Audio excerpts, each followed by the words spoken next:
বাড়িতে কে এসছে? কুট্টুস এসছে। কুট্টুস রানী ঘুরতে এসছে। তো এখন একটু নিয়ে ঘুরছি দুপুরের দিকে। হ্যাঁ, কি গো বাবু? বাবু এর শরীরটা খারাপ, হ্যাঁ, জ্বর একটু হয়েছে অসুস্থ আর আছে। কি। এর মেনু কি আছে? এই আছে, এটা হচ্ছে বাটা মাছের ভাজা, ঠিক আছে, খেয়ে ফেলেছে, আর একটু আছে। আর এটা হচ্ছে নিম বেগুন। আর এটা হচ্ছে তপসে মাছ দিয়ে ওই ঝাল চচ্চড়ি মতো মা করেছে।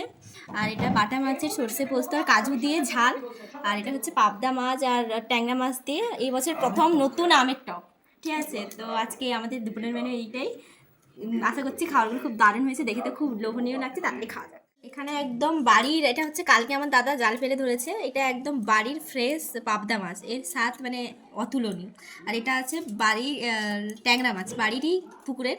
তো আজকে একদম টেলটেলে পাতলা নামের টক। তো খুবই ভালো হয়েছে। আর সব থেকে বড় কথা আজকে হচ্ছে গিয়ে মানে এটা এই সিজনের প্রথম আম খাচ্ছি, এটাই মানে